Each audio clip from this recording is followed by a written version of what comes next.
Coach, pressure probably is not the right word, but just because of the sheer numbers and the young guys in your room, do you feel, is there a sense of urgency there that maybe hasn't been there in the past with you guys at receiver? Yeah, I think there's got to be a sense of urgency. I think we're obviously young.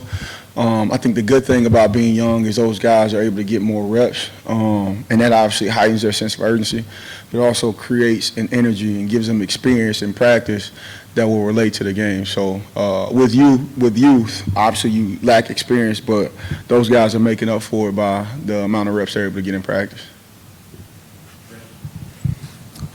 Yeah, with this offense, Kelsey, what's the challenge of getting a first-year player ready to understand all the nuances that you have to have at the receiver position, and how do you go about doing that? Yeah, I think the first thing with getting any first-year guy, high school, or if they come from a different university, I think you got to get them used to speaking your language. I think you got to get them used to seeing things from a like perspective where we can have the same dialogue. And then once they get here, it's just about operating. We play really fast. A lot of things we do are really unique. So it's those guys getting themselves in the building, putting themselves in position with the daily habits on and off the field to be able to be successful. I think they've done a good job. I think obviously they lack in experience, but you know, you watch this group and those guys are in the building in their free time, really all time of night. You know, our assistant receivers coaches and position coaches, both of those assistants are raving about, you know, the questions those guys are asking in those extra meetings, and it's only going to help those guys and help the game slow down for those guys. So they've done a good job so far. How much do you feel like a guy like Travis Smith and or Roarius, especially with the older guys being a little dinged up and being held out during fall camp, how much have you seen them grow? Like, can you look at a practice they had in March and April and go, wow, they are light years ahead of where they were then? Absolutely. I think it's important that when you see it, you tell them, like verbally, and I think also showing them the difference on film is extremely important. I think when they can see those visuals, it add confidence into them, and you'll continue to get some of those results. But both of those guys are light years ahead from terms of how we operate, also just being familiar with what we're doing on offense. Like, they look like different people than they did in the spring and April. At this point in fall camp, what do you see from your wide receiver room that's different from last season? That's a good question. The first thing that stands out is I see young guys stepping up, right? Mike and Braylon Staley, for instance, both of those guys came into the room last year. We had a bunch of vets. They were typically more quiet, like trying to feel their way through. From the time they get to the meet room this morning, like those guys are setting the tone. They're already reminding guys about coaching points and installs. So I see those guys taking jumps. I think the next thing is guys see, you know, how the season ended last year. They understand that we got to be deeper, right? Regardless of age or how old someone is, like we got to be able to be deeper. So it creates a sense of urgency for guys, even if they're not starting, to be ready at all costs. Those would be the two biggest points that I've seen from last year to now. Eric, Adam, and Dave.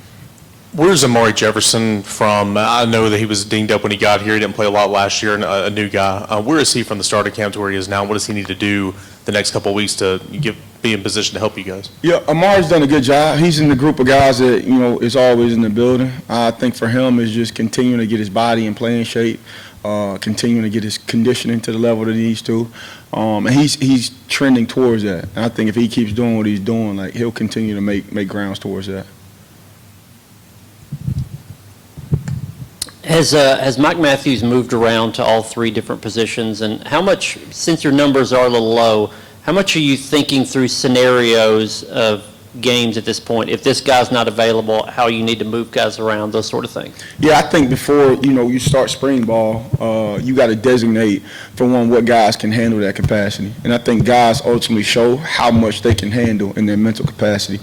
Mike's one that's done that. It's been other guys in the room that we've designated, yo, you can play any spot, right? So you got to be ready for it. He's handled it, and I think he's handled it well because he's always wanted to prove it. I think for him as a freshman, he was frustrated a lot last year. We've talked, you know, he wanted more snaps, but he also understands that he's got to be able to handle that capacity. And what he's shown this offseason is not only the conditioning to handle it, but the maturity, right? When success happens, he's still got the same day one mentality and motivation that he did to prove it. And when reps don't go as well, he's not down on himself. He's not losing confidence. So I think that maturity paired with his physical conditioning, I think he's proven to us as coaches that he can be able to handle all those spots, and that's why he'll be there. I believe it was Braylon Staley who said he's spent a ton of time in your office either going through the offenses, learning more about the defenses. How much can you appreciate somebody like that really trying to be like a student of the game? I think Braylon's awesome because as good as he is, as talented as he is, he's a really good kid and he's really curious. He's a guy that, you want other guys to come in the building and try to model themselves after. And I'll give you something else. Mike and Braylon are like tied at the hip. They're best friends. They're always together. And both of those guys have had a ton of growth from last December until now. And I think it's directly correlated to the time they spend in my office together and the time they spend with one another together.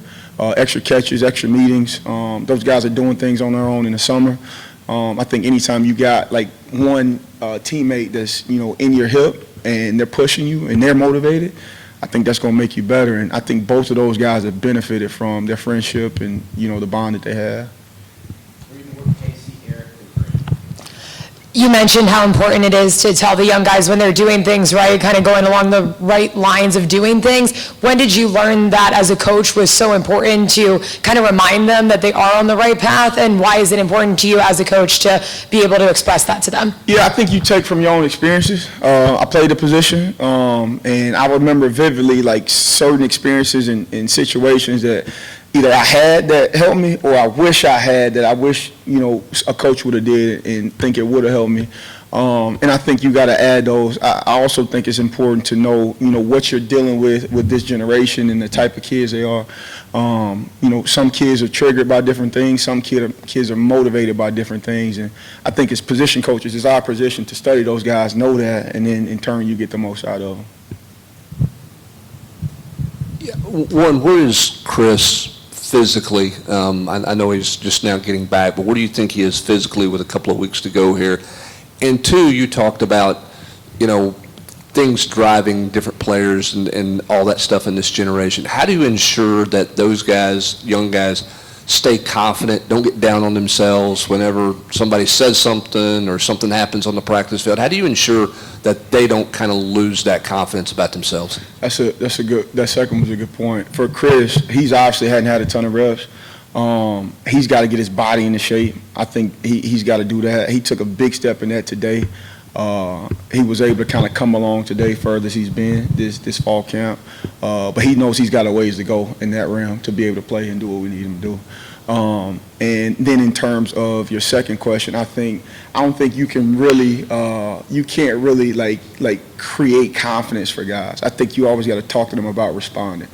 Because as coaches, we don't know the scenario on the field that they're going to deal with.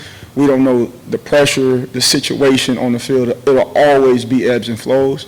I think it's important to talk to guys about that and talk to them about, when success happens, my mindset should be in this direction. If failure happens or it's not a great rep, my mindset should be in this direction. That way they got, a foundation to get back to regardless of what's going on. I don't think you want to create confidence for them. Like, I don't think you want to curate it. I don't think that's real. I think you talk to them about, what it's like to play in this league and how drastic momentum and ups and downs can be individually and as a unit. And again, back to my earlier point, I think you show them game film of what that looks like from a receiver perspective and also an offensive perspective. And I think you talk to them and give them a foundation. When this happens, right, it's a negative. Our mindset's got to be here. We got to be more positive. We got to choose to stay confident.